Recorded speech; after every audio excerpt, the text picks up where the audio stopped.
Hello મિત્રો, જય શ્રી કૃષ્ણ. મારી હોમ કુકિંગ રસોઈની ચેનલમાં તમારું સ્વાગત છે. આજે હું એકદમ સરળ અને ટેસ્ટમાં સૌને ગમે તેવું સુપર ટેસ્ટી સેવ ટામેટાના શાકની રેસીપી શેર કરવાની છું. આ સેવ ટામેટાનું શાક આપણે ધાબા કે હોટલ સ્ટાઇલ જેવું જ શાહી બનાવશું. આ રીતથી જો તમે પહેલીવાર સેવ ટામેટાનું શાક બનાવતા હશો તો તમારું શાક એકદમ શાહી અને લાજવાબ બનશે. તો આજે હું હોટલ અને ધાબા પર મળતું કાઠિયાવાડી સ્પેશિયલ સેવ ટામેટાનું શાકની રેસીપી શેર કરવાની છું.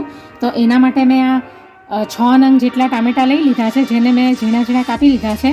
તો હવે આપણે સેવ ટામેટાના શાકની રેસીપી બનાવવાનું ચાલુ કરીએ. તો હવે ગેસની ઉપર કઢાઈ મૂકી દીધી છે અને આપણે એની અંદર 2 ચમચી જેટલું દેશી ઘી નાખીશું.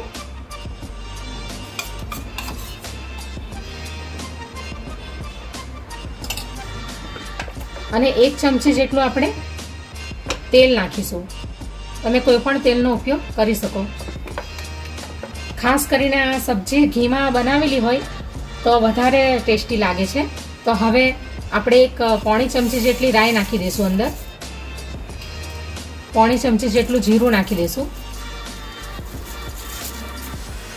હવે આપણે એની અંદર લસણ, મરચાં અને આદું નાખી દઈશું. તો આ 6 થી 7 કળી લસણની લઈ લીધી છે અને 2 નંગ મરચાં લીધા છે તીખા, અને આ 1 ઇંચ જેટલું આદું લીધું છે. ત્રણેયને મેં ઝીણું ઝીણું ચોપ કરી લીધું છે. હવે આપણે નાખી દઈશું.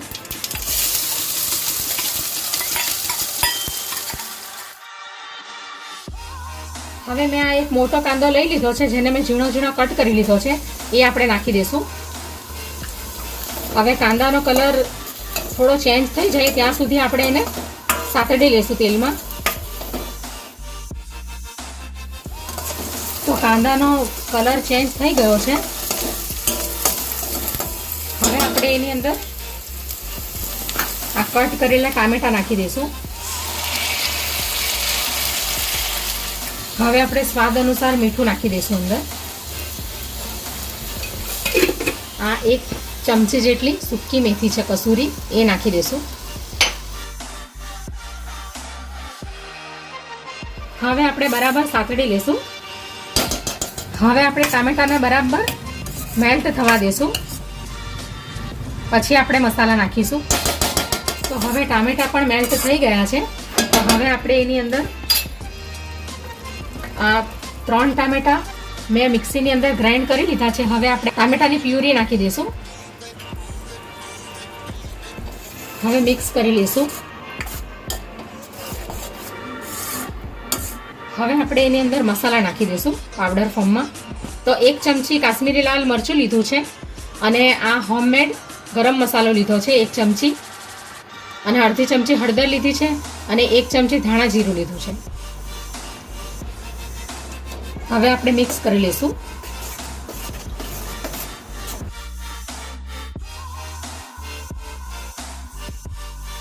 હવે આપણે એની અંદર આ 2 ચમચી જેટલું દહીં લીધું છે, જેને મેં બરાબર ફેટી લીધું છે, એ આપણે નાખી દઈશું અંદર. દહીં નાખવાથી સરસ એનો ક્રીમી ટેક્સચર આવશે એનું.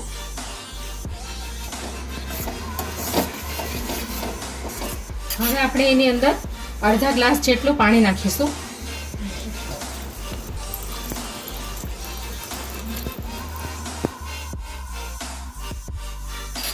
આ પાણી નાખવાનું એક જ કારણ છે કે આપણે અંદર સેવ નાખીશું તો સેવ બધું પાણી ચૂસી લેશે, એટલે આપણી સબ્જી એકદમ જાડી થઈ જશે.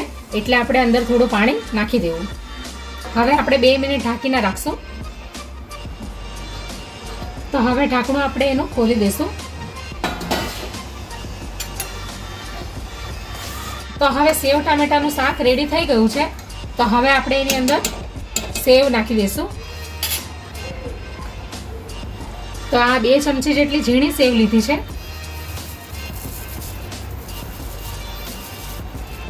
અને આ ગારિયાધારના ગાંઠિયા છે ઝીણા, એ પણ નાખી દઈશું અંદર. એટલે આપણે 2 જાતની સેવ નાખીશું અંદર. હવે આપણે એની અંદર કોથમીર નાખી દઈશું. અને આ 2 મરચાં લીધા છે એ નાખી દઈશું. અને આ ટામેટા કટ કરેલા લીધા છે, એટલે ગાર્નિશિંગ માટે નાખીશું આપણે.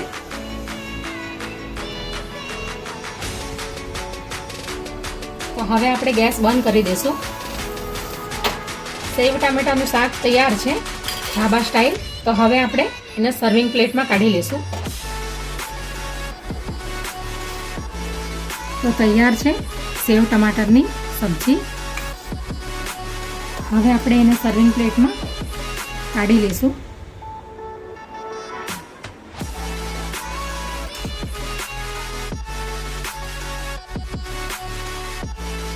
હવે આપણે ગાર્નિશિંગ કરી લઈશું.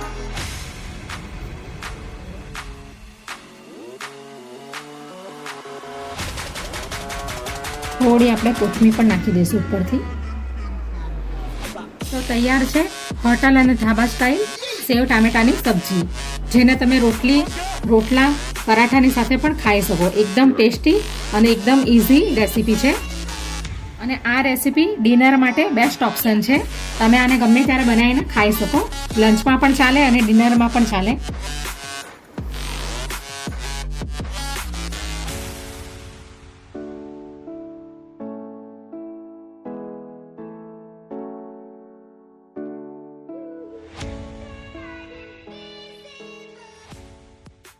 Audio Jungle.